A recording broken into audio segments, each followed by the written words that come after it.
L'amour que l'on a l'un vis-à-vis de l'autre, qui nous pousse à être vrais.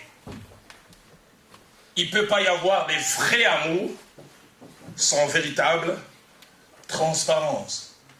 Dans 1 Corinthiens chapitre 13, verset 5e ainsi que le verset 6e, parlons de ce que l'amour, le vrai, est censé être. L'apôtre Paul dit, d'un côté, à la fin du verset 5e, et de l'autre côté, au début du verset 6e, il dit l'amour ne fait rien de malhonnête. Or là où il y a absence de transparence, il y a malhonnêteté. L'amour ne fait rien de malhonnête. Et puis à la fin du verset 6, il dit l'amour se réjouit de la vérité. L'amour est toujours véridique. J'aime ce que la version Darby dit du verset 5e. Si Louis II dit l'amour ne fait rien de malhonnête. La version Darby dit l'amour n'agit pas avec inconvénance. L'amour ne fait rien de ce qui ne convient pas, de ce qui est contraire à la bienséance. Le verset 6e, la version Tob, les traduit en disant l'amour trouve sa joie dans la vérité. Deuxième principe attaché à la transparence, c'est que la transparence dans la vie d'un couple est preuve de trois choses. Premièrement, preuve d'appartenance mutuelle. Je suis totalement à toi, tu es aussi totalement à moi. Mais preuve aussi de confiance totale. Et puis enfin, c'est aussi une preuve de sentiment de sécurité en face de l'autre. Ceux et celles qui se sentent en insécurité ont des choses à cacher. Celui ou celle qui est en sécurité n'a rien à cacher.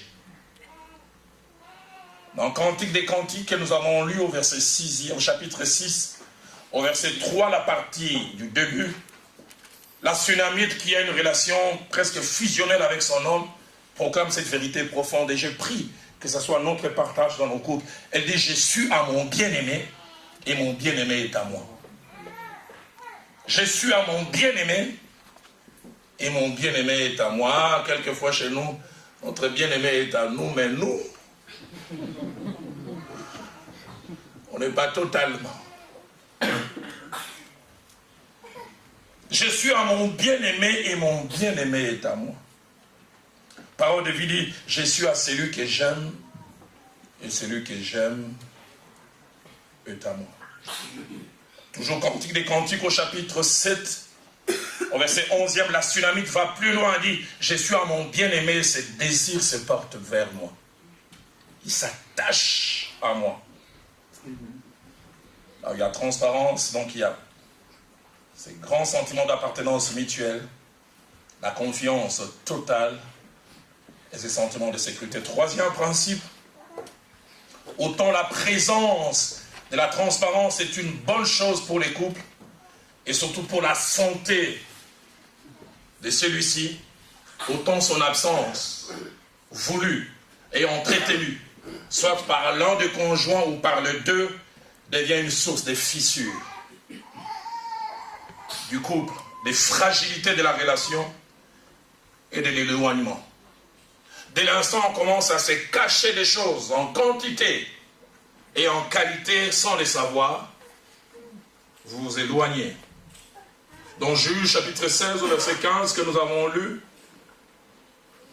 la Bible nous rapporte ces paroles qui sont des plaintes de la part de Delilah, bon, qui n'était pas vraiment une femme, mais concubine vivant avec Samson.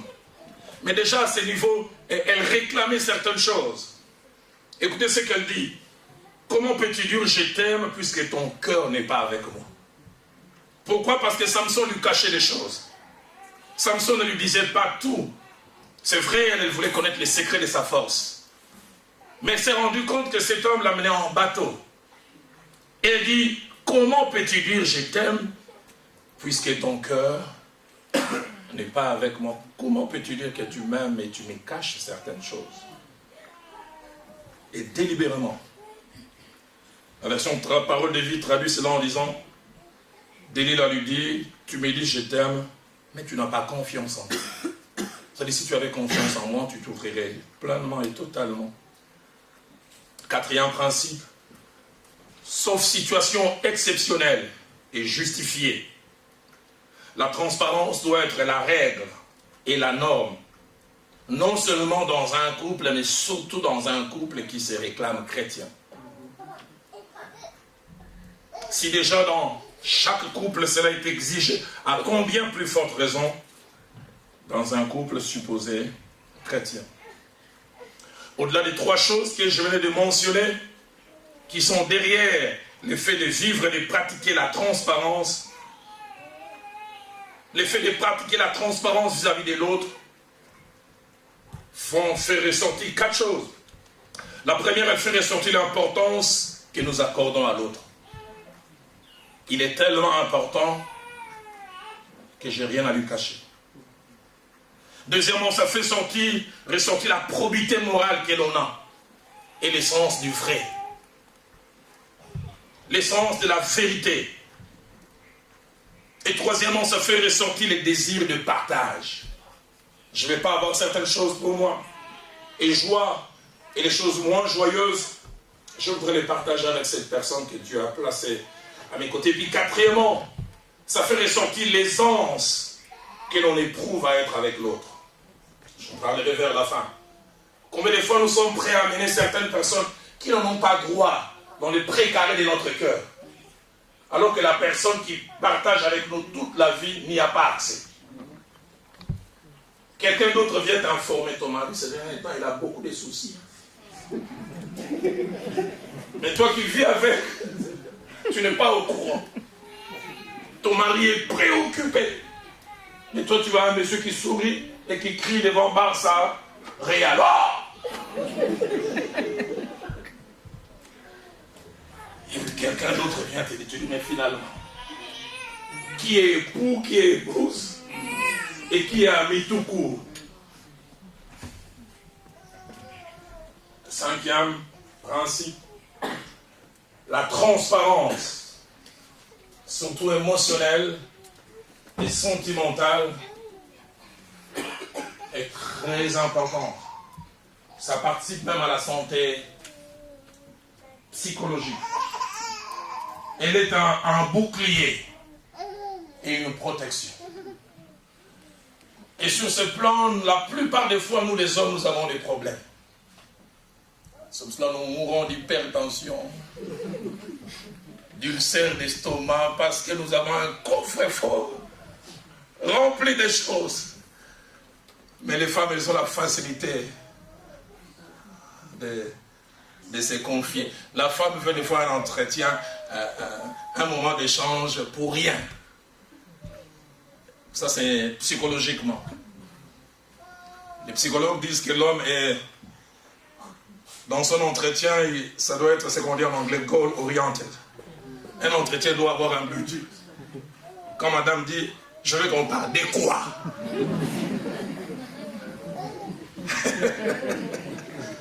Donne-moi la raison d'être. Mais la femme n'est pas comme ça, elle ne fonctionne pas comme ça. Elle veut de tout et de rien. Elle peut commencer à te parler de la maladie de l'enfant, puis de la maladie de l'enfant. Et tu vois, quand l'enfant, je l'amène à l'hôpital, j'ai rencontré l'autre qui portait un truc là rouge. Qu'est-ce que les trucs rouges? Et puis c'était beau ces trucs là rouges. Hein? Toi, tu as tendance à dire, reste sur la maladie. La transparence émotionnelle, sentimentale, est un bouclier et une protection. C'est un réel besoin pour notre équilibre. Dans la vie, nous avons besoin de quelqu'un devant qui on peut être nu sans avoir peur. Devant qui on peut exprimer les choses qu'on ne ferait pas devant tout le monde. Devant qui on peut se décider de ne pas porter des masques. Et ces personnes devant lesquelles on s'ouvre comme ça sont des privilégiés. Parce que nous leur donnons accès à une partie de nous-mêmes où tout le monde n'a pas toujours accès. Souvenez-vous, les psychologues disent que chacun de nous a 3 identités. Il y a notre moi officiel, là tout le monde a accès. Et puis il y a les moi privés, certains privilégiés, et puis il y a les moi réels. Dans les moi réels, il n'y a que Dieu et nous-mêmes qui avons accès. Mais dans une vie de couple, surtout si l'on veut l'équilibre, l'autre doit avoir accès même dans ses moi réels. j'en parlerai tout à l'heure, connaître tes craintes, tes préoccupations, tes projets, les choses qui te dérangent. Tu dois avoir quelqu'un devant qui tu ne fais pas les costauds, tu peux pleurer. Pasteur, tu pleures devant madame et puis tu viens et tu fais les référents Chisungu. C'est moi votre pasteur. Et madame peut dire, il y a 3 heures, il pleurait là. Mais il n'en parlera à personne. Amen. Amen. J'aime souvent donner ces 2 exemples, n'ayant pas forcément des rapports directs. 1 Samuel chapitre 20, au verset 41, la relation de David ainsi que Jonathan. Ils étaient à 3, il y avait David, Jonathan, puis il y avait un jeune homme qui était avec eux. Et quand ces jeunes hommes étaient là, c'était comme un témoin gênant, ils n'ont pas exprimé certaines choses. Mais là, il dit, après le départ du garçon, David s'éleva du côté du midi, puis se jeta le visage contre terre et se prosterna 3 fois. Les 2 amis s'embrassèrent et pleurèrent, mais j'aime la fin. David surtout fondit en larmes. Les grands David, les héros de guerre. Il avait quelqu'un devant qui il laissait tomber les masques. Jonathan, je suis dérangé. Jonathan, je ne sais pas qu'est-ce qui m'arrive. As-tu quelqu'un devant qui tu exprimes des choses comme ça? Et dans la pensée de Dieu, Dieu veut que ce soit ton époux, ton épouse.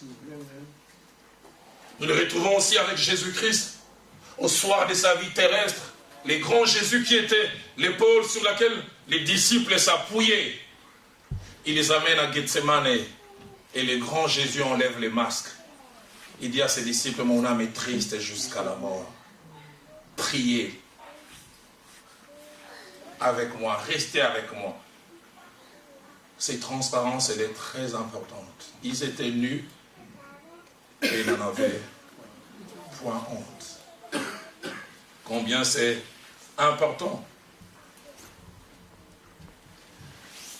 6e principe, c'est que la transparence dans la vie du couple ne doit pas être une réalité saisonnière, passagère, sporadique et même accidentelle. Elle doit être permanente. Elle doit être une réalité permanente. Et à ce titre, elle doit être présente à 2 moments importants. Et là, je voudrais m'adresser peut-être aux jeunes gens, filles et garçons qui ne sont pas encore mariés. Elle doit être à la genèse, permettez-moi les termes, au début de notre vie des couples. En tant que pasteur, ça fait 27 ans, je suis dans le ministère pastoral, que les jeunes gens, j'ai vu bâtir une relation aussi forte et supposée durable, mais sur l'opacité, sur des mensonges. Avant de venir ici en Europe, tu as laissé une fille de 8 ans à Ouagadougou, un garçon de 12 ans à Massina, et tu ne dis rien à l'autre. Et de temps en temps, quand des photos viennent, non, il semble que ces jeunes hommes t'appellent papa. Non, non, non, non, c'est un petit cousin.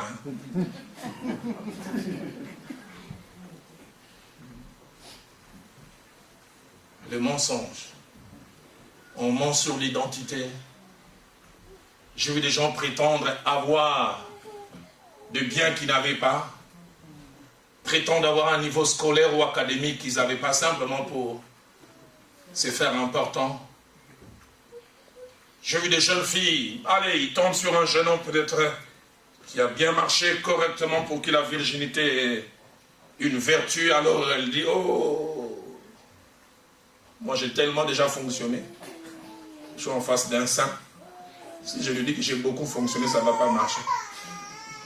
À la limite, j'ai menti, puis je lui dis non. Ou bien alors, c'est une fois seulement. Et pourtant, il ne sait plus compter.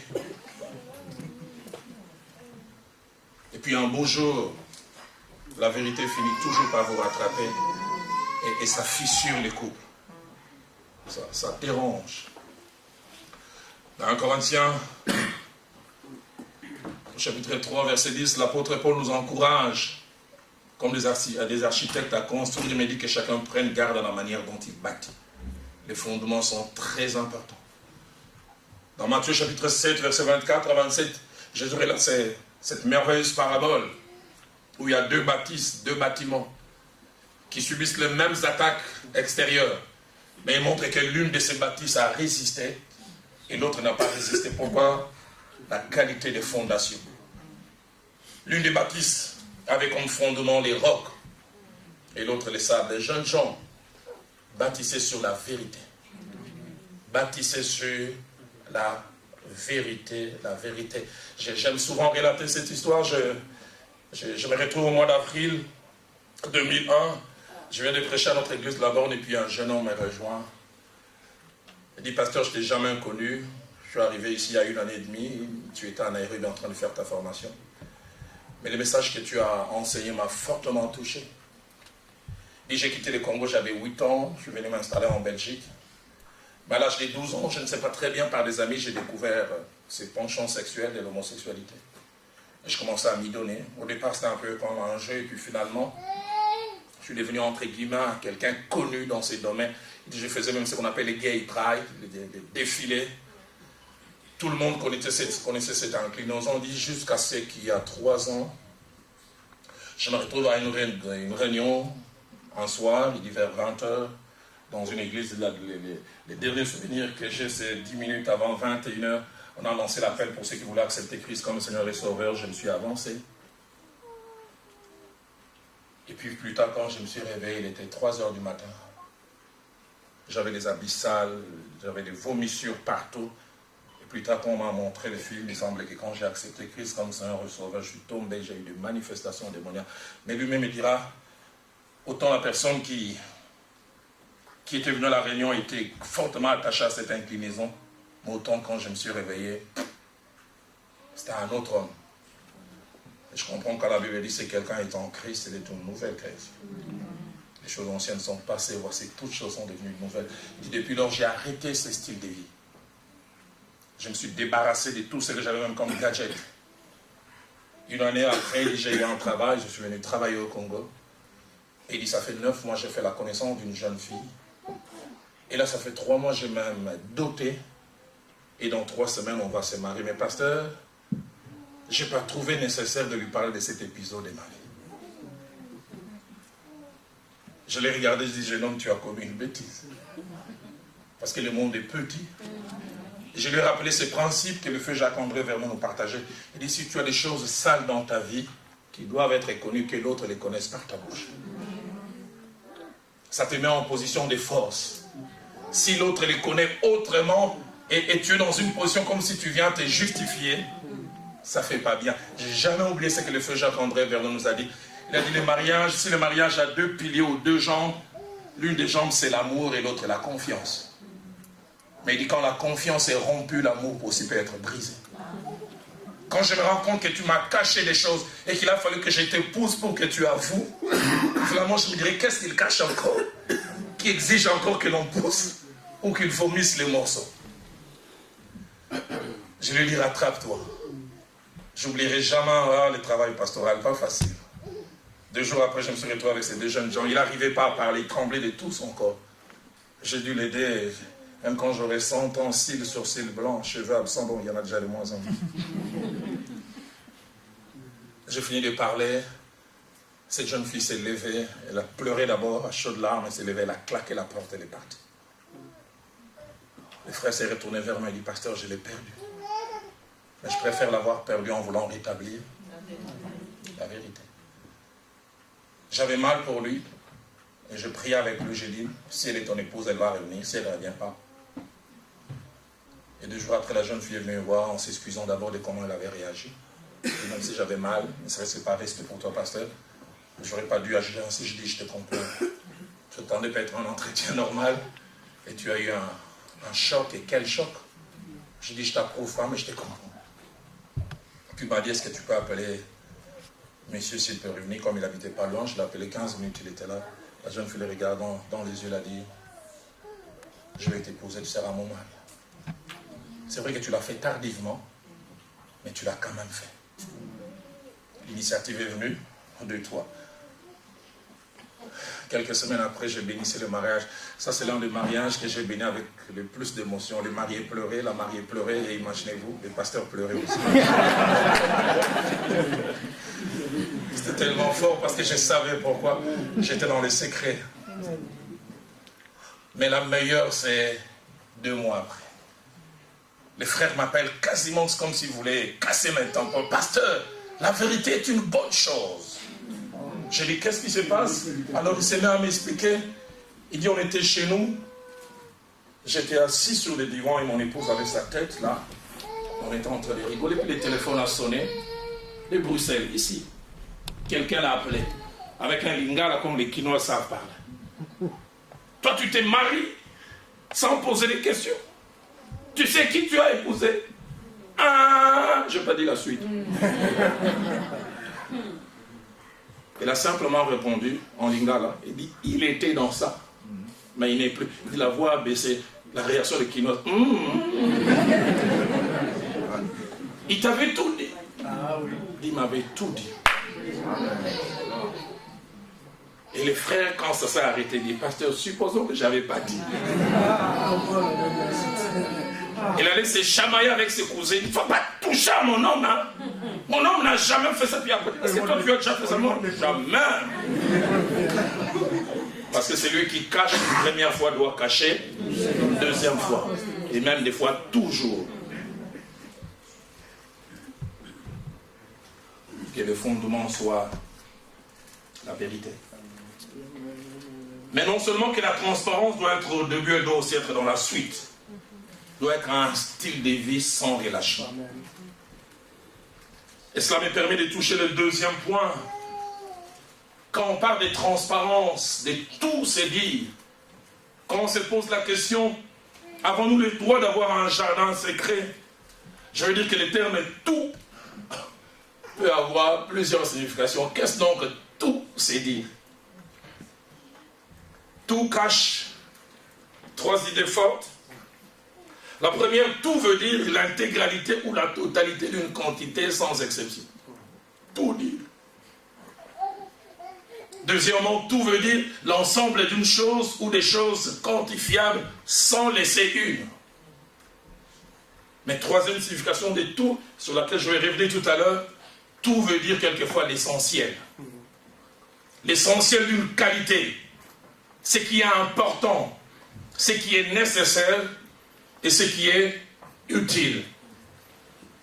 Je reviendrai sur ça. Le droit d'avoir un jardin secret. Par jardin secret, j'entends aussi deux choses. J'entends un domaine réservé, des sentiments ou des pensées intimes que l'on souhaite garder exclusivement pour soi et en soi. Deuxièmement, le jardin secret, c'est un endroit en nous où nous seuls avons accès. Et de temps en temps, ceux à qui nous donnons la permission. Si seulement nous voulons entrer. Notez ces certaines choses importantes attachées au jardin secret. La première, c'est que les jardins secrets est fait de plusieurs choses. Des choses concrètes et des choses non concrètes. Les jardins secrets est fait de pensées, des idées, des rêves, même des fois des fantasmes. Des choses que l'on pense faire, mais que seuls nous.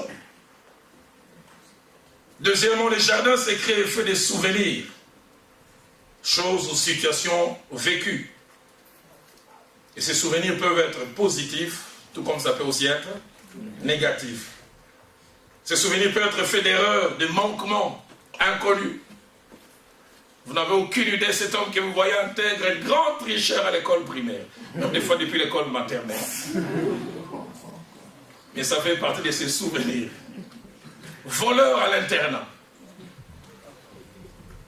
Il allait voler dans les jardins des pères, les goyaves la nuit, parce qu'il n'avait pas suffisamment mangé. Mais ça fait partie. J'entends quelqu'un qui dit, pasteur, là vraiment c'est moi. Oui, je sais que c'est toi.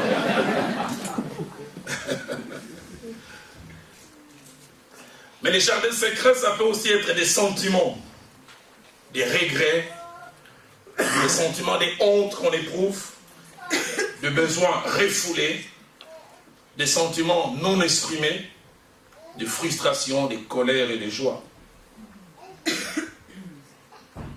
Les jardins secrets peuvent être aussi attachés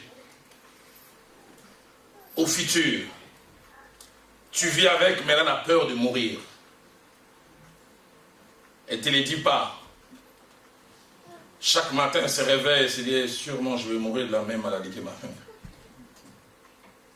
Et qui sait si je n'aurai pas un cancer des seins. Des peurs attachées au futur. Mon père est mort à 45 ans, j'en ai 40, ouais, est-ce que je dépasserai? Petite peur, jardin secret. Mais des fois qu'ils n'osent pas te partager. Les jardins secrets, c'est aussi des choses que l'on n'ose pas et l'on n'osera jamais avouer à l'autre volontairement. Et que l'on a au plus profond de son cœur.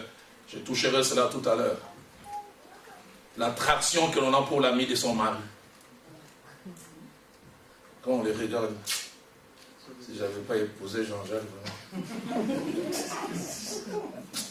suis plus gentil que lui. Hein.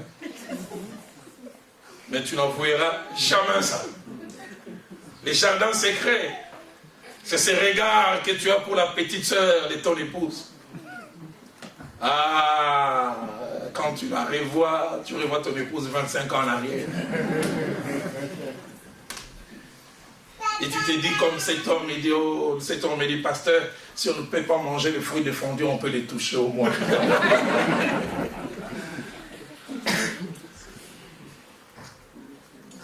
Ton épouse te posera même la question, ma petite soeur, t'as-t-il comme tu la regardes? Moi, jamais. Moi, il n'y a que toi.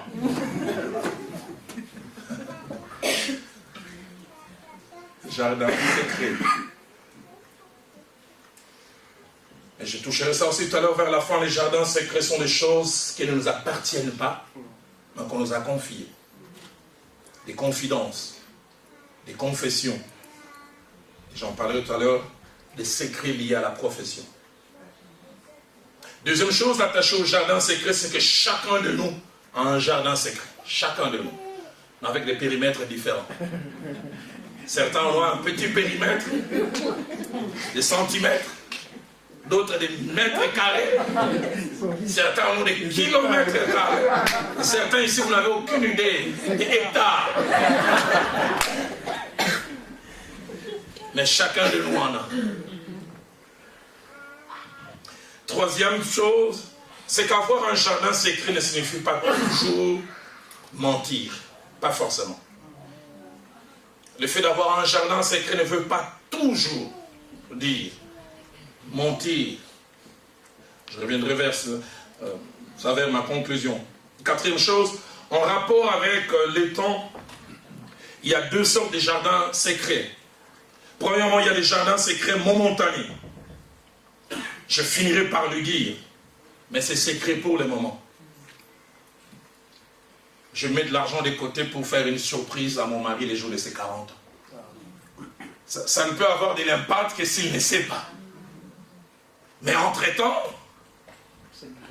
c'est un jardin secret.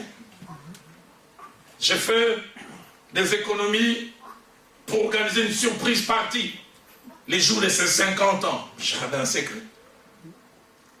Dis-moi tout, chérie. Bon. Puisqu'on nous a prêché sur la vérité, pas de jardin secret. J'ai préparé ça pour tes 50 ans, finalement.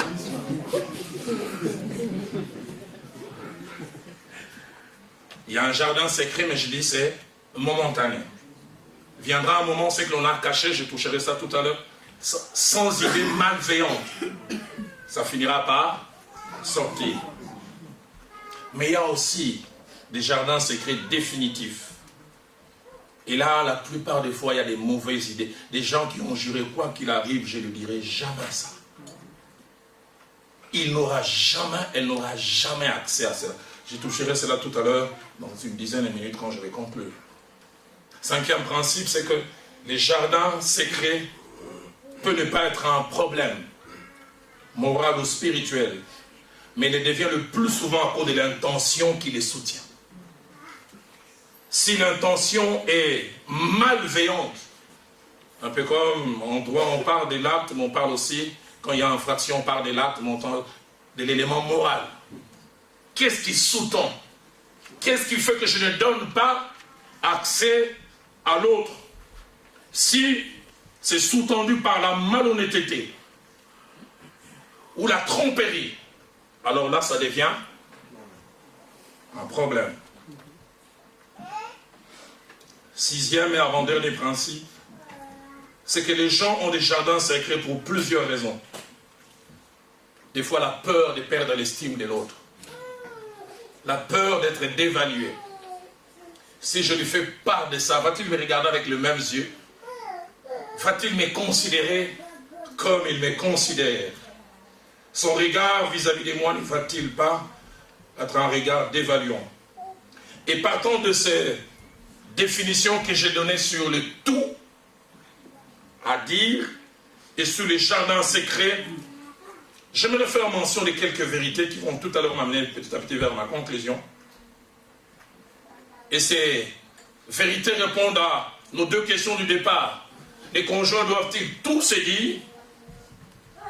Un conjoint a-t-il le droit d'avoir un jardin secret?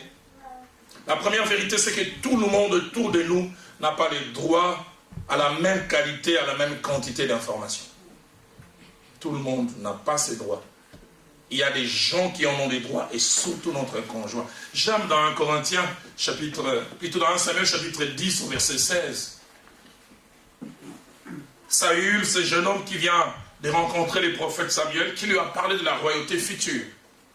Et voilà alors qu'il s'en retourne, il rencontre son oncle. Et l'oncle en Israël avait quasiment le même droit que les pères. Et l'oncle lui pose la question, curieux, qu'est-ce que Samuel t'a dit? Écoutez ce que la Bible dit. Et Samuel répondit à son oncle, il nous a assuré que les années s'étaient retrouvées. Mais souvenez la fin, il ne lui dit rien de la royauté dont tu avais parlé, Samuel. Il a posé une bonne question, mais je ne suis pas obligé de m'ouvrir à lui quantitativement et qualitativement. Deuxième vérité, il y a des personnes qui non seulement ont droit à certaines informations, mais ne pas le leur donner serait un mal et une entrave à notre relation. Ce sont les époux et les épouses. L'exemple que j'aime prendre, c'est Christ dans sa relation avec les disciples. Marc chapitre 4, verset 34, quand il enseignait en parabole, la Bible dit, il ne leur parlait point sans parabole, mais j'aime la suite, mais en particulier, il leur expliquait tout. Et avec son conjoint et sa conjointe, on doit avoir cette relation particulière. La version française courant dit en privé. La version Alfred Cohen dit quand il se retrouvait seul. Troisième vérité, les jardins secrets, ayant comme soubassement ou raison d'être la malhonnêteté, la tromperie et l'hypocrisie, n'ont pas le droit d'exister dans nos couples. Sinon, ils mettent les couples en danger. La quatrième vérité, si tout veut dire l'intégralité ou la totalité de la quantité ainsi que de la qualité d'information que nous avons sans exception, alors je dirais tout ne doit pas être dit. On n'a pas forcément l'obligation de tout vous dire. Je rentre du travail, je dois faire comme un rapport. À 11h15, quelqu'un m'a vu, puis à 11h18, et puis à 11h22. Cinquième vérité, si tout veut dire l'essentiel d'une quantité, c'est-à-dire ce qui est important, ce qui est nécessaire, et ce qui est utile, et dont l'absence peut être préjudiciable, je dirais oui, tout doit être dit. Mais tout ce qui est essentiel. Mais je voudrais mettre un bémol là en disant, mais il va se poser un problème. Quand on dit ce qui est essentiel, la notion d'essentiel maintenant c'est par rapport à qui? C'est par rapport à moi? Ou par rapport à lui? Ou par rapport à elle? Parce que moi je peux estimer pas essentiel. Elle estime que c'est essentiel. Alors j'ai vu combien dans notre vie de couple, Viviane et moi, on a eu à se cogner les têtes avant. Moi, un peu déformé par mon ministère pastoral, j'avais toujours tendance, je n'aimais pas faire la publicité quand j'aide quelqu'un. J'aide quelqu'un, j'en parle pas. La Bible dit si la main gauche donne. Alors Viviane souffrait. J'ai rien dit, puis quelqu'un les rencontre. En tout cas, maman Viviane, que Dieu vous bénisse. Allah et toi, merci beaucoup.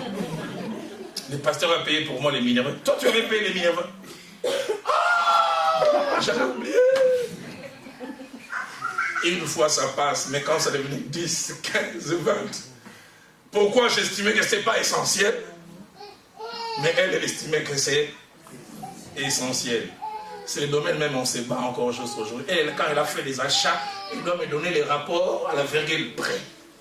Hein, j'ai dépensé, puis je dis, non, moi je dois parler. C'est comme ça qu'elle fonctionne. J'ai appris à être patient. Pourquoi? Parce que c'est essentiel pour elle. Mais ce n'est pas essentiel pour moi. Et c'est là où intervient deux notions essentielles. Premièrement, la notion de l'amour chrétien. Ce n'est pas essentiel pour moi, mais essentiel pour elle. Alors je fais ce qu'en Corinthiens 13, au verset 5 dit, l'amour ne cherche point son intérêt. Si c'est essentiel pour lui ou pour elle, j'apprendrai à faire cela. Mais deuxième notion importante, c'est la notion de la sagesse.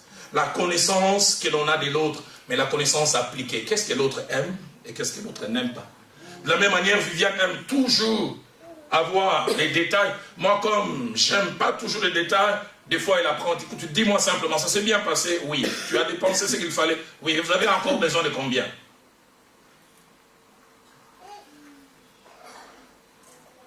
C'est en vérité.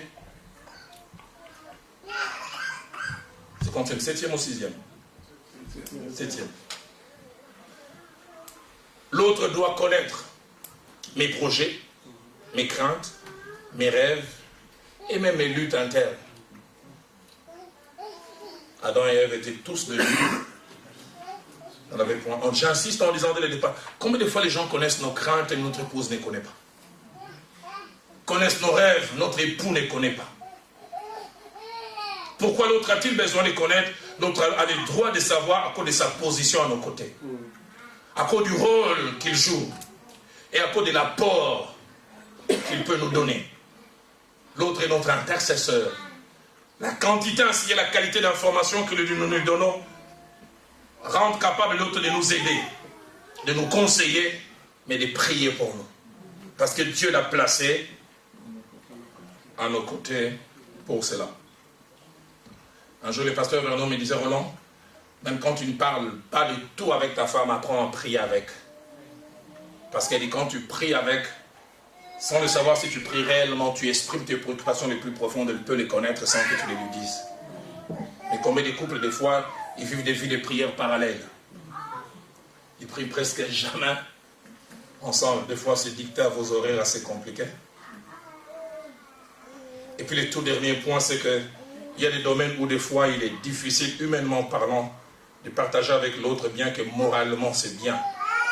J'en ai parlé tout à l'heure, le domaine sentimental, l'attraction que l'on ressent pour quelqu'un d'autre, qu'il est difficile pour un mari de dire, chérie, prie pour moi. Vous savez, le temps quand je vois ma secrétaire passer, je dis, mes genoux sont très chocs. Ça risque d'être un problème. La prochaine fois, la secrétaire passe, qu'est-ce que tu regardes?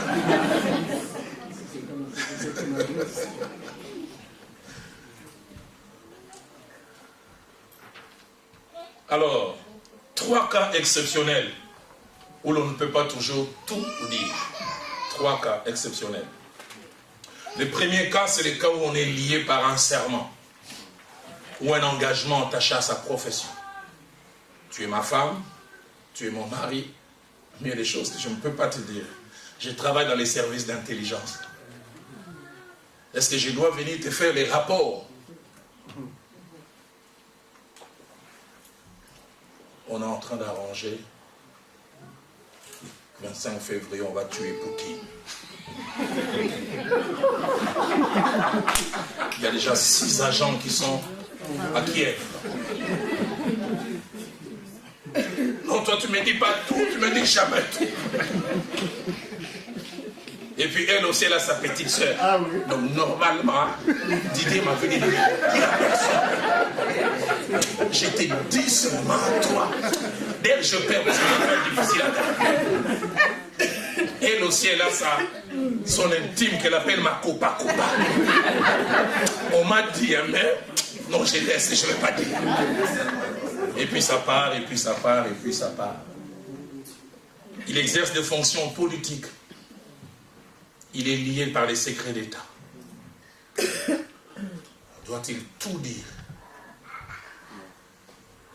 Il est magistrat, il est juge, il est inspecteur de police, il est inspecteur, enquêteur. Le secret de l'instruction, doit-il au nom de la vie des couples partager? Il est médecin, lié au secret. Telle personne est séropositive, telle personne est dans telle phase finale. Dis-moi un peu, ces patients qui viennent, ils ont problème, c'est quoi? C'est vrai, je suis ton mari, je suis ta femme, mais je ne peux pas. Ça peut même amener des problèmes. Je suis pasteur. Les secrets des cures d'âme. Combien de fois n'ai-je pas vu dans les églises connaître des problèmes à cause des femmes, des serviteurs de Dieu? Les maris estiment, au nom de tout dire, chérie, tu vois le papa qui est sorti en entretien. On parle de 2 enfants là qu'ils ont, il en a 8. Je ne sais pas comment parler à sa femme. Il a pleuré. Tu dis à madame. Et c'est parti. Je ne dis pas qu'il ne faut jamais dire. J'en parlais tout à l'heure vers la fin. Je tombe vers la fin. Plus la fin montre, plus de capacités à gérer, plus tu peux t'ouvrir. Deuxième cas où on ne peut pas tout dire. Des gens nous ont confié des choses. Et on est lié par serment. Moi, il m'est arrivé, j'ai un entretien, quelqu'un dit, pasteur, j'ai parlé à toi, mais je ne veux pas que tu en parles à ta femme. Si je prends l'engagement, Roland, tu as parlé à nous, je lui ai promis, je ne vais rien te dire. Mais toi aussi, hein. Troisièmement, des injonctions reçues de la part de Dieu.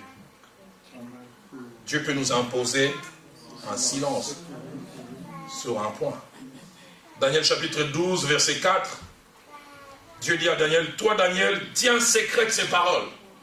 Je te les donne, Daniel, même si tu es marié, garde-le.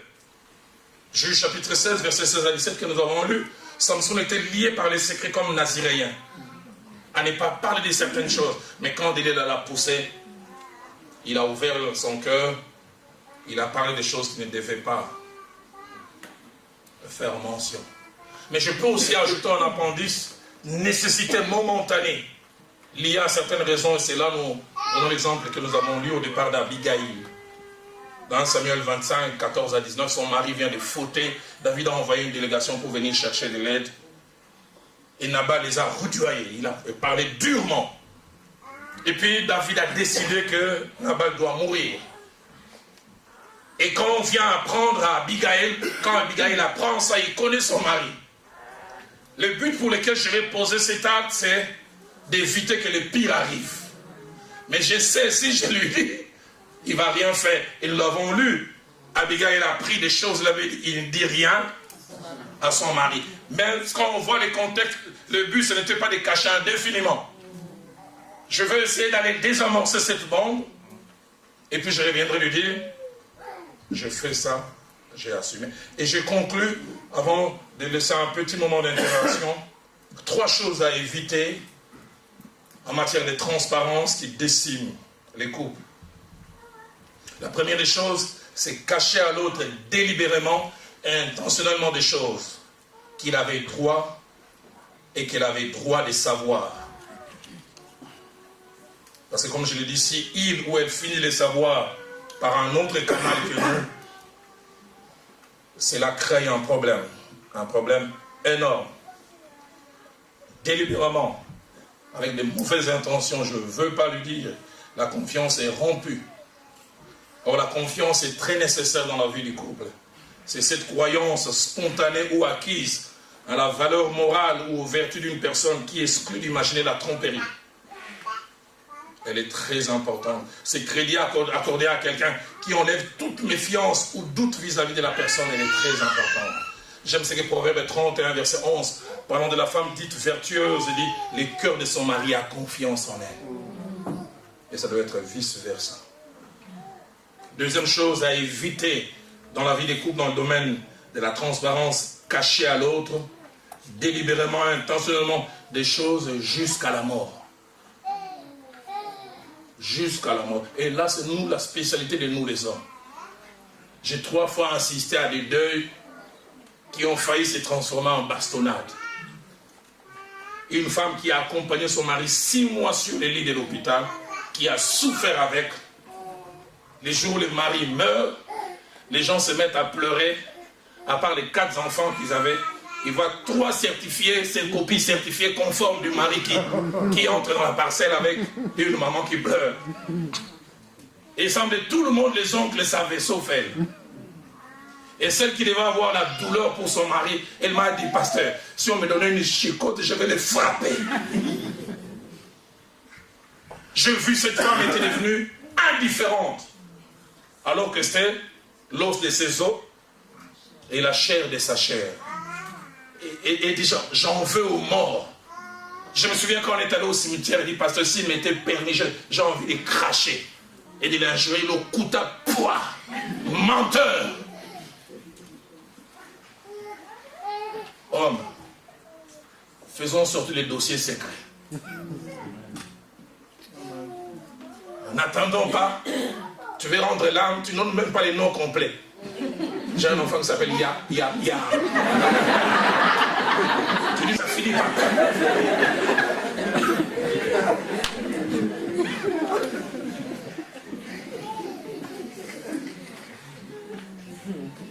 Troisième chose à éviter, c'est avoir quelqu'un d'autre que notre conjoint, notre conjointe, qui soit la personne avec qui nous partageons les choses intimes.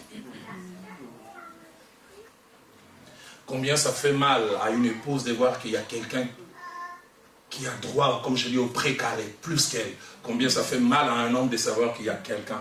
Et quand on découvre une telle personne, 2 choses se passent. La première, la personne qui est ignorée se sent diminuée, dévalorisée, sous-estimée. Sûrement, je ne vaux pas la peine. Sûrement, je n'ai pas des richesses. Et deuxièmement, il y a comme un sentiment de jalousie vis-à-vis de la personne en qui l'on se confie plus que nous. Vous verrez surtout chez les femmes, elle a tendance à devenir dure vis-à-vis de cette personne. Pourquoi? Celui qui devait être à moi totalement, j'ai l'impression, à cause de toi, je le partage. Je voudrais nous inviter à prier juste 2 petites minutes. Et puis avec l'aide de Papa Didier, nous allons nous donner quelques minutes de questions-réponses. Seigneur notre Dieu, réagis à ce message. Élève ta voix, prie. Alléluia. Seigneur, merci. Merci. Merci Seigneur. Nous voulons vivre comme Adam et Ève. La Bible dit qu'ils étaient tous de nus et ils n'en avaient point honte. Point honte, point de gêne. Point de gêne. Point de dérangement. Seigneur, tu nous as donné l'autre pour nous accompagner. Ta parole ne dit pas que 2 valent mieux que 1. Si l'un tombe, l'autre va le relever. Tu m'as donné cet homme, cette femme, enfin de partager mes joies, de partager mes peines, mes préoccupations, mes craintes, mes questions. Mais Seigneur, tu vois combien quelquefois à cause de notre passé, nous avons été déformés des fois à cause de la société qui nous a appris, non, on ne dit pas tout à son homme, on ne dit pas tout à son mari. Des fois nous avons été formatés sur les expériences négatives et mauvaises d'autres personnes. Et pourtant nous t'appartenons. J'aime quand l'apôtre Paul et Pierre plutôt, parlant de chrétiens, ils parlent d'abord de ceux qui ne sont sans Dieu, et puis ils continuent en disant, et vous au contraire. C'est nous sommes appelés à vivre d'une certaine manière différente. Autant tu as béni cette partie, autant j'ai pris que tu permettes que ces temps de questions-réponses nous aident encore à enrichir si enrichissement il y a. Laisse que tout l'honneur et toute la gloire te reviennent. Au nom de Jésus. Amen. Avant que je cède le micro à Papa Didier, je voudrais juste dire tout à l'heure quand il y aura des questions, je ne pense pas être la seule source de réponse. Donc chaque fois qu'une question sera posée, on laissera peut-être quelqu'un qui a une réponse, enrichir, et puis peut-être je verrai en dernière position Le pasteur Hugues et moi pourra apporter quelque chose. Papa Didier, tu nous conduis comment on va faire? Merci beaucoup, pasteur. Peut-être éteindre les micros, comme ça on n'a pas d'écho. Donc voilà, sentons libre de poser des questions. Si vous avez une question à poser, vous levez juste votre main, je me déplacerai avec le micro. Est-ce que Papa Gauthier, il y a encore un autre micro là-bas? Donc on va utiliser celui-ci, je me déplacerai. Donc voilà, si vous avez des questions, n'hésitez pas. Qui commence? Pour un enrichissement. Ou quelqu'un veut apporter quelque chose, encore un plus par rapport à ce qui a été dit ici, n'hésitez pas. Alors je vous écoute. Qui veut intervenir en premier?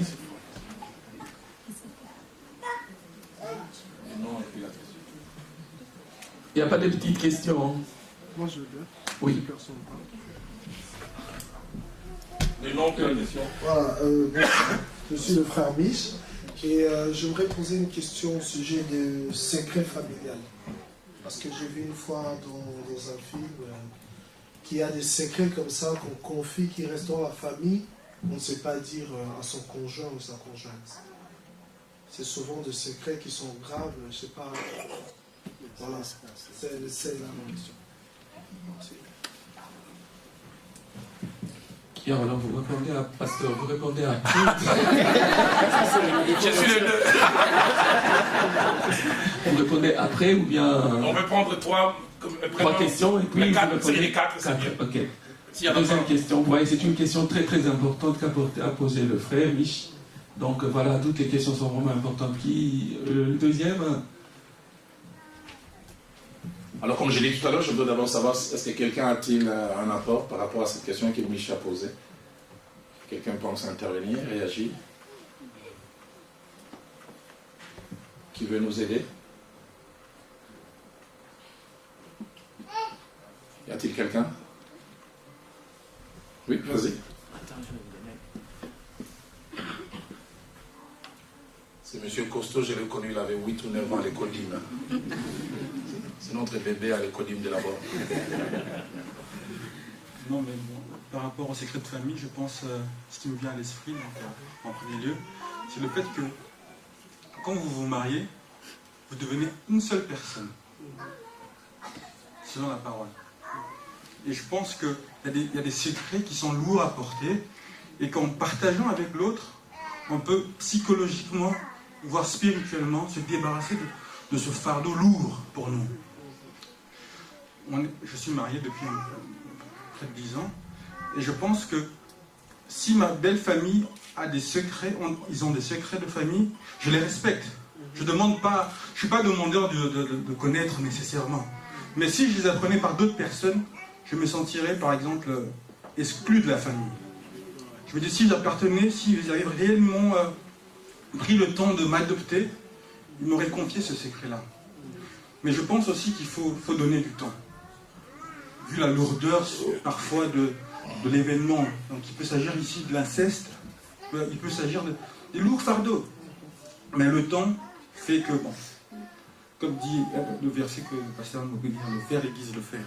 Donc voilà, avec le temps, on arrive à s'emboîter et à se libérer. Voilà. Qu'est-ce qu'il a grandi notre enfant de Quelqu'un d'autre peut apporter en plus merveilleuse réponse? Oui. C'est Madame Mich. Sandra. Oui, bonsoir. Moi, je pense que si ça pas trait avec son épouse... Soit dit en passant, Mich, c'est mon neveu, donc il ne veut pas dire non secret. C'est le fils à... Bon, si je dis à votre manière, à vous occidentaux, je dirais ma cousine. Mais bon, j'ai eu déjà une réunion de famille à cause de ça. Mon matin m'a amené devant la Cour suprême. Chaque fois, je dis ma soeur. Parce qu'une cousine m'a amené devant mon père. Papa, on m'a amené ma cousine. Donc, nous éloignons. Donc, ma soeur, hein, tu entends, hein? J'ai dit ma soeur. Oui, ok. Moi, je pense que si ça ne concerne pas son mariage, ou bien ça n'a rien à voir avec son épouse, il a le droit de cacher. Hein, parce que ce n'est pas important pour son épouse ou son époux. Ça ne lui dérange pas aussi. Il peut le cacher, c'est leur famille. Ils ont le droit d'avoir leur secret à eux. Quelqu'un d'autre? Vas-y. Voilà, c'est Jean-Luc.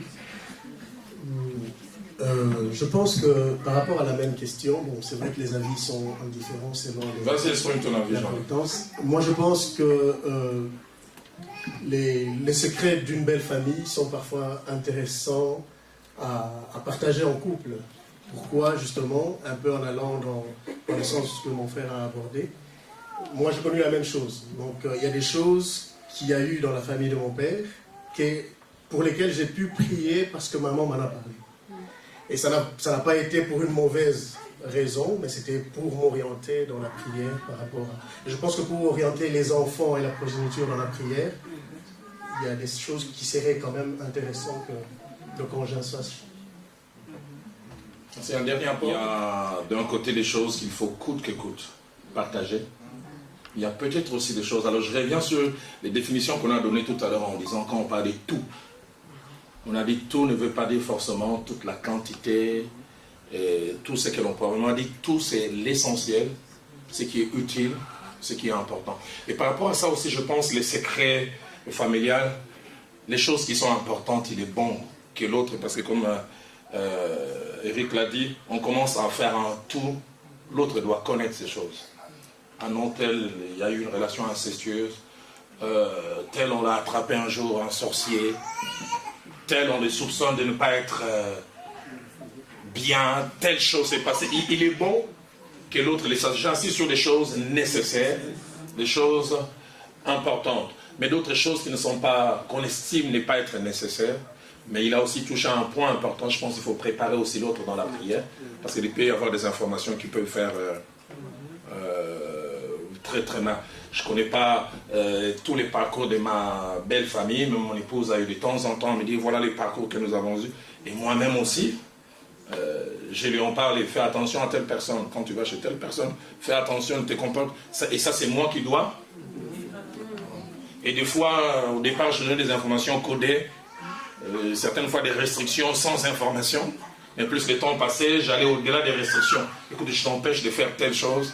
Par exemple, tel te donne un cadeau, je dis non, Viviane, ce cadeau, tu le gardes. Mais est-ce que je non, garde-le, je te dirai qu'est-ce que tu vas faire. Et des fois, je dis rien du coup. Ce n'est que plus tard, je dis, tu vois telle personne, voilà, il y a une histoire derrière, quand il donne les cadeaux, quand il fait ceci, voilà ce qui arrive. Mais d'autres peut-être pour lesquels il n'y a aucun problème. Donc je pense que c'est à nous, par protection de l'autre, de lui ouvrir quand même ce précaré. Autre question? Didier, l'autre micro marche? Oui. Ok. Y a-t-il quelqu'un qui a une autre question? Sinon, alors je proposerai plutôt un petit moment de prière. Alors, tout au fond, et puis ici, il y a deux questions. Le nom et puis la question. Le prénom peut-être seulement. Bonjour, moi c'est la sœur Christelle. Je voulais savoir du côté financier dans un couple, si on doit tout céder, même si l'autre prend des crédits ou des trucs, si on doit tout céder. J'aurais voulu que tu ne te déplaces pas d'abord. Elle a un portant bébé. Mais c'est pour ça que je dis, je ne voudrais pas qu'elle te déplace. Elle-même, qu'est-ce qu'elle pense? Ok. Elle mérite d'abord avoir son avis.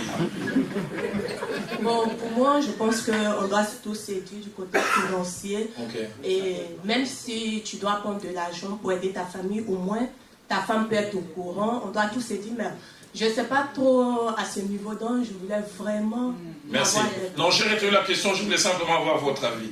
Il y avait un autre doigt qui s'est levé, ici, juste derrière papa. Papa Anciala.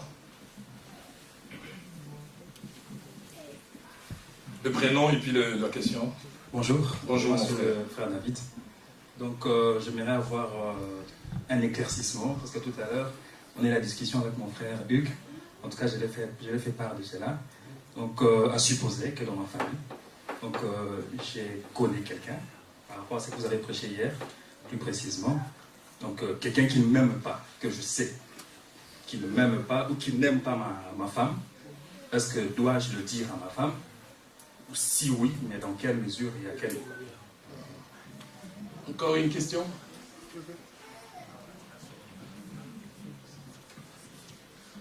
Bonsoir. Bonsoir. Faustin.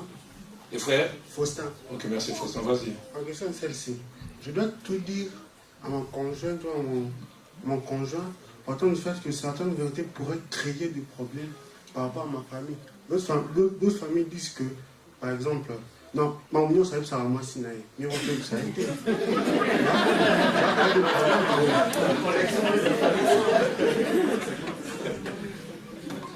Une dernière question, comme ça. Une question par là?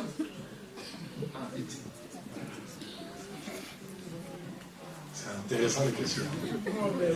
Moi, ma question n'est pas vraiment axée sur la famille, mais plutôt sur le travail. Donc, ayant travaillé dans le domaine médical, on est soumis au secret médical. Mais j'ai eu une situation où un neveu très proche était dans un état critique et je me suis rendu compte que de la famille, il n'y avait que moi qui le savais. Pourquoi? Parce que c'est moi qui devais préparer les poches de sang pour l'enfant. J'ai vu tous les résultats de l'enfant et je savais que ces jours étaient peut-être comptés. Bon, Dieu merci, avec la prière, le Seigneur a agi et il s'en est sorti, mais il était vraiment au bord de la mort. Mais maintenant, dans des conditions pareilles, si je le dis et que mon employeur le sait, je suis viré. Mais par rapport à la famille, ils vont me dire, tu le savais, tu n'as dit à personne. Pas seulement le conjoint, mais la famille très très proche pourra me reprocher, peut-être même me lapider, vu qu'on est africain, me traiter de sorcière ou quoi, parce que je ne l'aurais pas dit. Donc là-dessus, on est un peu partagé entre la foi chrétienne qui veut qu'on le dise aux autres pour le porter dans la prière et pour aller visiter, et les obligations, je veux dire, du travail qui nous oblige à nous taire et à ne rien dire. Je vais toucher ces tout derniers, puis je vais laisser peut-être certaines personnes réagir par rapport aux trois autres. Ce qu'elle a eu à dire est important et primordial, mais je pense aussi un peu comme dans la fable de La Fontaine, quand il y a deux mots, il faut choisir le moindre. Donc d'un côté, vous êtes lié par un serment, attaché au travail, mais par rapport à la famille, vous n'êtes pas lié par une loi, par un principe. Ça, c'est un. De deux, en termes des conséquences, bon, peut-être on pourra peut-être ne pas avoir la même lecture, mais une découverte d'une rupture de la confiance du côté du travail risque d'avoir plus de conséquences que de l'autre côté. De l'autre côté, ils peuvent aussi ne pas savoir que vous saviez. Mais par contre, du côté du travail, par souci de vouloir faire plaisir, si vous ouvrez la brèche, vous allez commencer à toucher le minimum avec les autres, alors que vous vouliez toucher quelque chose de plus essentiel. Alors on revient, on commence d'abord avec Faustin. Certaines vérités créent des problèmes, et il a bien explicité ça en lingala en disant, on te dira, voilà, c'est toi. Tout ce qui passe par toi arrive aussi chez ta femme. Quelqu'un a-t-il une réaction par rapport à ça? Vas-y, Eric. Tu as dit facile, vas-y. Ah non, je ne dis pas soi. Ah, ok. Mais vas-y quand même. Donc effectivement, pour revenir encore à ce que je disais tout à l'heure, c'est que l'homme et la femme deviennent une personne. Donc nécessairement, quand tu te confies à l'homme, il faut que tu saches que sa femme a cette probabilité de connaître cette vérité. Bon, la loi nous enseigne aussi que les femmes de médecins, par exemple, sont aussi soumises à ce secret professionnel. Parce qu'on sait bien que la proximité fait que c'est difficile de pouvoir retenir pour soi ce secret. Il y a des secrets qui sont lourds, c'est des fardeaux. Quand tu le dis à ta femme, quand tu te confies, tu te sens apaisé. Donc, je comprends que certaines personnes qui vivent une communion sont quelque part rejetées, discriminées par leur famille. C'est des faits, c'est dommage, mais bon, réellement, on ne devait pas exclure l'homme et la femme et les regarder plutôt comme une seule personne. Voilà. Quelqu'un d'autre a enrichi sur ça? Vas-y, maman, j'allais dire comme Didier, Yaoudette. Moi, ce que j'aimerais bien rajouter, c'est que il faudrait à l'homme de pouvoir discipliner sa femme. Parce que quand l'homme discipline sa femme, il lui dit que bon, je te dis des choses, ma famille est comme ça, mais si tu continues à faire sortir ça, je te dirai plus jamais rien. Donc si tu disciplines ta femme, et que tu vois, ça va, tu continues. Mais si à chaque fois il y a une petite discussion, en ce moment-là, vous vous dites aussi, bon, toi maintenant je ne te dirai plus jamais rien. Si tu entends, c'est à cause de toi que je te dis plus jamais rien, donc assume ton comportement. Moi je crois que c'est ça. Merci beaucoup, ça c'est l'expérience qu'il n'y a pas. Amen. Son mari a dit Amen. Quelqu'un d'autre a quelque chose à ajouter sur ces points? Donc il y a cette nécessité de faire le choix entre sa famille et son épouse. Si je ne dis pas mon épouse, comme je disais tout à l'heure, chaque fois que l'on garde et on cache des choses, il y a comme une distance qui se crée. Mais si l'autre aussi ne sait pas gérer, comme maman Odette l'a essayé de dire, il faut la rendre capable de bien gérer ces choses. Je terminerai tout à l'heure, peut-être quand on répondra à d'autres questions, un exemple que j'ai vécu dans le ministère. Qui avait posé l'autre question, c'est David. Est-ce que c'est nécessaire de dire à son épouse que les gens de ma famille ne t'aiment pas? Pasteur Hugues veut répondre. Oui, ça c'est Christelle, on va terminer par ça. Oui, j'aimerais répondre au frère David. Je pense que ça c'est mon expérience. Nous avons traversé une forte période de turbulence, mon épouse et moi, par rapport à la venue des enfants. Et quand je recevais la pression de l'extérieur, je n'amenais pas à la maison. Parce que je voulais protéger ma femme. Je pense qu'il y a un membre de ta famille qui n'aime pas ton épouse ou qui n'apprécie pas, ça ne sert à rien par sa geste, ça ne sert à rien de venir lui dire. Parce que sans le vouloir, tu peux créer un ressentiment. Sans le vouloir. Toi, tu penses bien faire, mais ça peut créer une mauvaise semence. C'est mieux que toi, tu encaisses le coup, et quand tu reviens, il y a la tranquillité. Parce que la personne, par exemple, je prends le cas, ça soit ta soeur ou qui n'aime pas ton épouse, tu vois, mais les jours elle viendra chez toi, ça sera pas, il n'y aura pas un bon climat. Donc il est bon, ça c'est mon expérience, hein, c'est mieux de mourir avec et de parler ton épouse. Parce que je pense que c'est la sagesse, c'est bien comme ça. Ouais. Comme ça, moi, tu auras la paix des deux côtés. Et j'ai aussi appris une chose, c'est que j'ai appris à défendre mon épouse à l'extérieur. Vous pouvez parler, mais je sais vous arrêter. Il y a des limites, il n'y a pas au-delà. Et ça, c'est comme ça. Et on sait, comme l'a dit Papa Sia, là, on sait que non, on peut commencer un point, on s'arrête là. Quand vous débordez, c'est la ligne rouge infranchissable. Parce que les deux deviendront une même chair. Il ne faut jamais permettre à ce que ta famille puisse critiquer ton épouse. Il ne faut jamais permettre. C'est ton choix, il faut l'assumer. Elle peut avoir des défauts là sont pour toi. Et toi-même aussi, en retour, tu ne dois pas aller l'exposer auprès de ta famille. Parce que là, tu es en train de la détruire. C'est ça l'équilibre. Que le Seigneur soit béni. Merci beaucoup, pasteur. J'ai vraiment envie d'acclamer. Donc j'insiste sur ça, protège, prie. Si finalement l'autre finit elle-même ou lui-même un jour par faire montre des éléments qu'elle découvre, ça c'est par elle, mais que ça ne vienne pas de nous. Alors Christelle a posé la question. Madame, tu voulais revenir sur la question? Ok, Christelle avait posé la question. Oui, madame? C'est encore Eric. Excusez-moi de revenir sur la question. Moi, c'est la sœur Aurélie. Aurélie, allez-y. Oui, je suis bien d'accord avec ce que le pasteur a dit. Oui.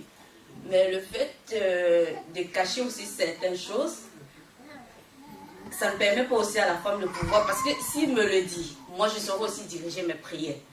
S'il me dit vaguement, ah bon oui, telle personne me déteste ou quoi, moi je ne saurais pas aussi diriger mes prières. Donc si je le dis, c'est par rapport à un rêve que lui il a fait. Et donc il ne voulait pas me présenter la personne en fait. Et bon, je lui ai dit, mais si tu ne me présentes pas la personne, quand moi je vais prier, je prierai comment? Ça sera vague alors. Mais j'ai raison, les pasteurs, au-delà de la prière, ça peut aviver les cœurs. Des fois, ça peut faire plus de mal. Et qui sait, c'est peut-être en ne disant pas, lui, prie à ta place. Je te réserve l'information, mais je combats spirituellement. Peut-être même il gêne pour ça. Et le combat est totalement de côté. Oui, Adam? Je suis totalement d'accord. Mais je pense seulement qu'on peut nuancer en termes d'intensité. Il y a un ressentiment négatif, il y a aussi une haine prononcée. Voilà. Je pense qu'on peut garder, à un certain niveau, on peut garder secret pour protéger et garder la paix des deux côtés. Mais en même temps, on pourrait aussi exposer sa propre femme. En la mettant en danger parce qu'elle ignore les sentiments que l'autre éprouve et qui est déjà peut-être prêt à passer à l'acte. Donc plus l'intensité est grande, plus c'est nécessaire. Voilà, donc il faut pas que ce soit une règle comme ça. Il faut toujours aller examiner les degrés de ressentiment. Parce que si c'est vraiment une haine prononcée, tu pourras l'exposer. Tu savais, mais pourquoi tu ne m'avais pas dit? Tu ne me portais pas à cœur qu'il était prêt à mettre des bâtons dans le roue ou même attenter à la vie. Je voulais encore ajouter à ce qu'Adam a dit. C'est vrai que si l'intensité augmente, informer, mais y mettre aussi la manière.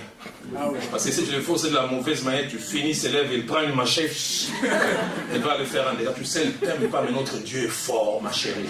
Il va rien faire. Celui qui en nous est plus fort, donc tu informes, mais en même temps, tu montres quelque part que le Dieu qui en nous est capable, comme ça, l'intensité est mieux gérée. Et pendant que j'ai le micro, donc je profite comme ça. Vas-y. En couple, donc, un homme et une femme, faut tout se dire. Maintenant, en matière de peur. Alors, si tu peux te lever comme ça. Donc, Adam, on me présente. En matière de peur, un homme ou une femme peut se retrouver dans un cas où il a une peur qu'il ne veut pas partager. Parce que, en le partageant, donc il estime qu'il saurait bien gérer la situation, mais en le partageant, il va communiquer la peur. Mais lui, il saura gérer, mais l'autre ne saura pas gérer, et le bateau risque de couler. Ouais, d'accord, mais pas totalement. Moi, je prends un exemple. Tu peux répondre à plat. Quand Philadelphie devait commencer, j'étais stressé. On avait prié. J'avais peur. Est-ce que les gens vont venir? Est-ce que les gens ne vont pas venir? Mais je ne le partage pas avec quelqu'un. Les autres, les coéquipiers, je leur communique la foi. J'ai communiqué cette peur à mon enfant. Je partageais. J'ai dit, Viviane, et je l'ai vu prier comme jamais. Et c'est sa prière même qui m'a donné l'assurance. Elle a prié, puis à la fin, elle a commencé à faire des déclarations. Seigneur, tu me mets dans le cœur que ça va marcher. Moi-même, j'avais l'impression que j'étais comme un boosté. Donc, j'ai dit, il y a les deux. Il y a cette possibilité où tu partages à l'autre, il ne sait pas gérer, ça peut mal aller. Mais il y a aussi des fois la nécessité de partager avec l'autre, ça permet qu'il puisse, comme je dis, à cause de la position que l'autre occupe, il peut moralement te soutenir, mais surtout dans la prière, il n'y a personne qui prierait pour nous que notre conjoint ou notre conjointe. Alors, la question de Christelle, finance, faut-il tout dire? On prend un crédit, on a fait on achète une maison, on a fait un transfert. Faut-il en parler ou ne pas en parler? Qui répond? Surtout les mamans, répondez. Il faut tout dire. Tout, sans exception. Il faut tout dire. C'est bien. Parce que si la maison tombe aujourd'hui... J'en profite pour ça, le micro. Je veux dire aussi, il y a des femmes, le problème est que les tempéraments des femmes, il y a des choses que tu veux dire à ton épouse. Deux fois, tu vas par 4 chemins juste un peu pour l'embrouiller, mais tu vois déjà sa réaction. Ça aussi, il faut souligner. Parce qu'il faut tout se dire. Mais est-ce qu'ils sont prêts à tout assumer, accepter, comprendre, digérer tout ce que vous voulez? Ça, c'est très important aussi.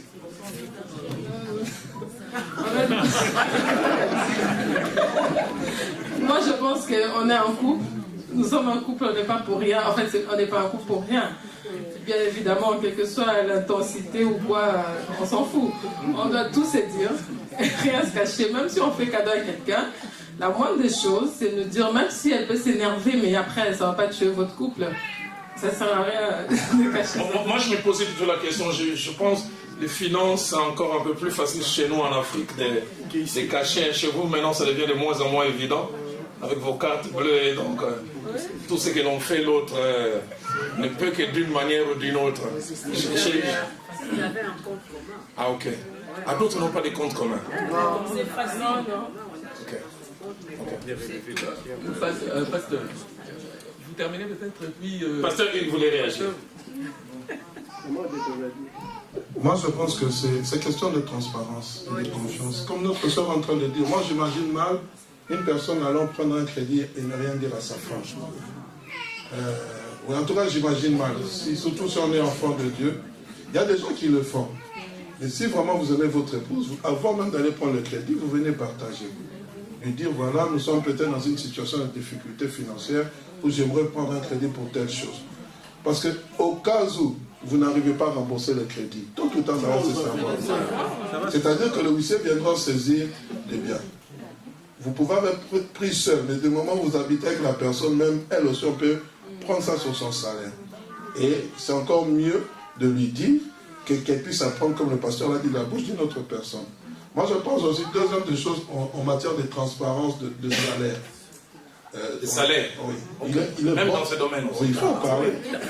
Il faut en parler. Même les allocations, l'argent, il faut en parler. Moi, avec mon épouse, quand l'argent passe, je lui dis, voilà, j'ai reçu autant. Voilà, on a des factures à payer.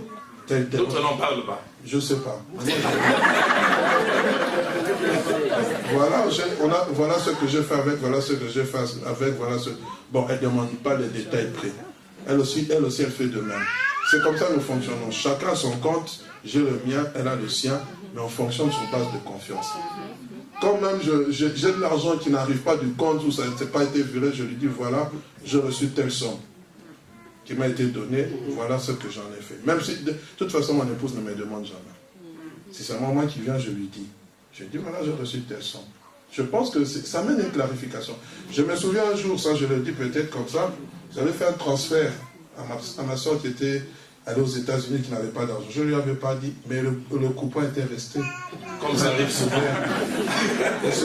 Et j'ai souvent une phrase qui me revient souvent c'est dans la Bible, où Dieu dit, dois-je cacher à Abraham ce que j'ai décidé de faire. Et ça me revient souvent. Je dis, si Dieu a plutôt ça pour Abraham, pourquoi moi je dois cacher à mon épouse quand je dois faire quelque chose? Je pense que c'est ça qui amène une certaine confiance. Ça, c'est ma part de contribution. Très important. Quelqu'un d'autre avant que Papa Didier? Oui, moi, tout à fait. Ici, je parle dans le cadre de couple où la femme voit souvent le couple comme elle veut prendre des décisions pour sécuriser le couple. Or, dans la vie, il y a certaines fois où on doit prendre des risques, et surtout, c'est les hommes qui prennent des risques. Parce qu'il faut se lancer dans un projet, il est ambitieux. Donc, je parle ici en termes d'ambition, où il faut prendre des risques. Et peut-être que l'homme s'élance dans ce projet-là, mais il s'est dit qu'à un moment donné, je dirais, est-ce qu'il faut le dire quand il faut prendre la décision, sachant que si peut-être que tu dis, la femme voulant jouer sur la sécurité, elle te dira non. Donc ça c'est une question, peut-être que je dirai après, quand j'avancerai, au fur et à mesure j'avancerai, je dirai après. Je ne sais pas ce que vous en pensez. Je n'ai pas autant d'années que Papa Ntiala dans la vie des couples, mais les quelques années que j'ai dans la vie des couples, j'ai trouvé que ça a toujours été soulageant que nous échouons un peu, mon épouse et moi, dans un projet. J'aime bien quand on échoue, j'ai dit, il m'avait encouragé. Mais que c'est dur de se lancer seul, à son insu, et que ça ne marche pas. Et elle vient découvrir.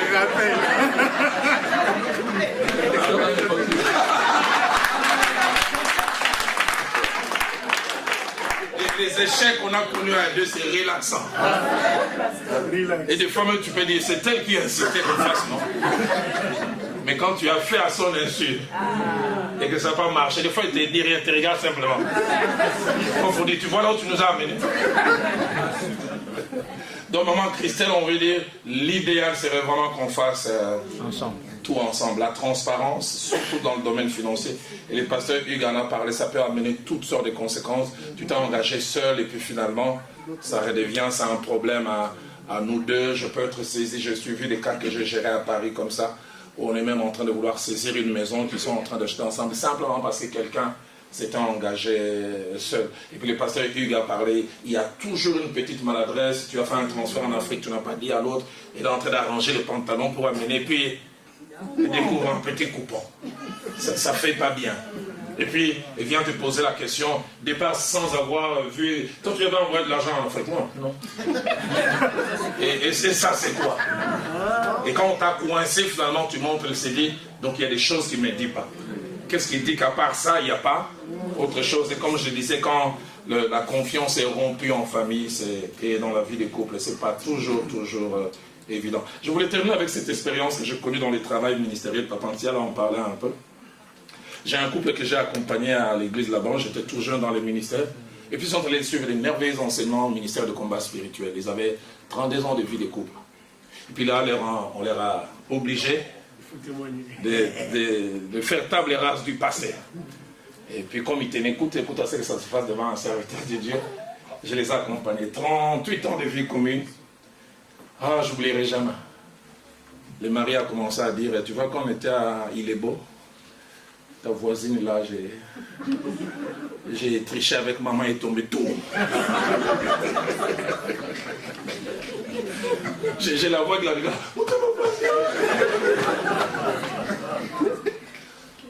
Et puis elle se relève. J'ai dit, maman, on arrête. Pasteur, qu'elle continue. Et puis elle dit, mais tu vois, quand on était allé à l'église, j'avais un enfant avec la bonne là.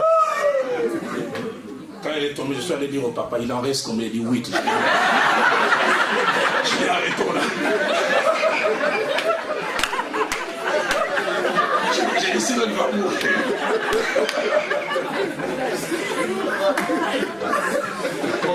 C'est vrai des fois la transparence, mais il faut aussi voir le fait que ça veut avoir. Allez, que Dieu nous bénisse.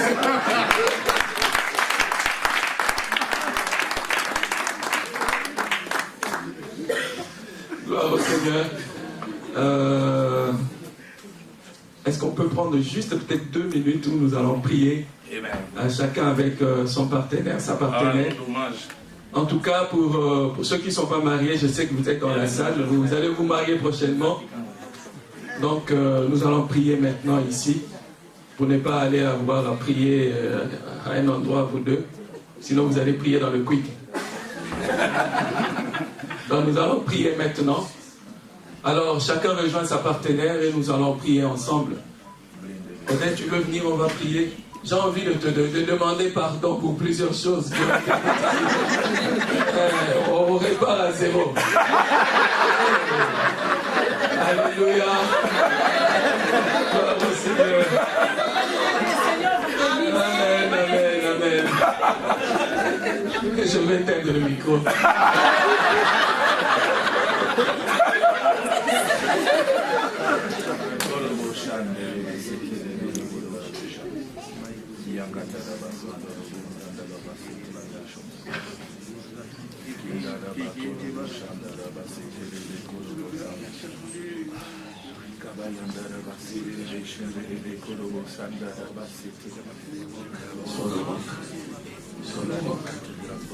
Tu as dit, celui qui a pour ses transgressions et les déserts obtient miséricorde. Maintenant, restaure-nous, Seigneur. Restaure-nous, Père. Au nom de Jésus. Amen. Voilà, nous sommes arrivés à la fin.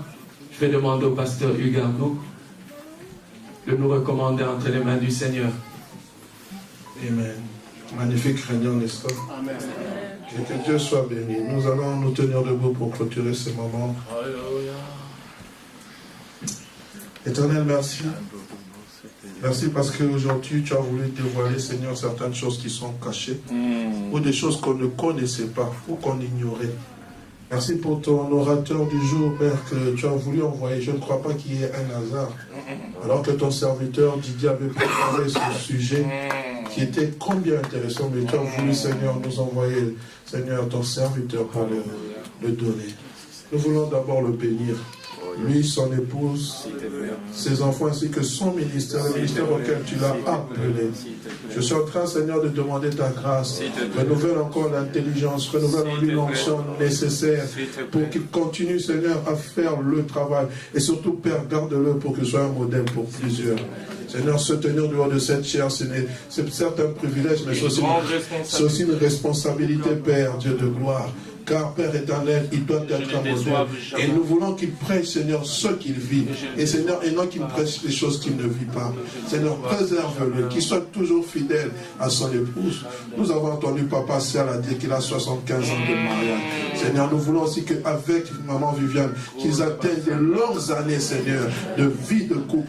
Et qu'ils puissent, Seigneur, nous prêcher une expérience et un vécu qu'ils ont derrière eux. Seigneur, bénis le ministère dans le ministry. Sois avec eux, Père. Soutiens-les. Soutiens ta servante alors qu'elle est en train de... Elle est là à Kisangani. Seigneur, que la grâce puisse l'accompagner. Alors que nous sommes en train de prier pour ce département, je prie que ce département puisse encore s'étendre, que ce département aille de l'avant, Père. Seigneur, nous voulons voir des couples accourir. Nous voulons voir, Seigneur, des couples ébranlés, Seigneur, retrouver, Seigneur, confiance en eux-mêmes pour continuer cette marche. Nous voulons voir des couples disloqués, Père éternel, Dieu de gloire. Seigneur, revenir ensemble et continuer la marche. C'est possible. Seigneur, nous voulons aussi voir ces couples, Seigneur, qui sont ensemble encore s'affermir davantage. Alléluia. Modèle pour ceux, Seigneur, du dehors. Tu as dit, nous sommes le sel de la terre et la lumière du monde. Éternel, s'il te plaît, soutiens maman Odette, soutiens le frère Hugues, soutiens son épouse Francine. Éternel Dieu de gloire, enracine encore ce département de couple ici à la bord. Nous te prions pour la prochaine réunion et la retraite qui aura lieu au mois d'octobre. Nous savons que tu vas faire des merveilles. Nous savons que ce sera un moment de restauration, un moment de bénédiction. Seigneur, merci pour tous ceux et celles qui se sont déplacés en ce lieu. Alors que nous voulons quitter cet endroit, nous te demandons de nous raccompagner dans nos domaines respectifs. Nous te recommandons le culte de demain entre tes saintes mains. Éternel, nous voulons nous réjouir dans ta présence. Allons dans la paix du Seigneur, au nom de Jésus. Amen. Amen.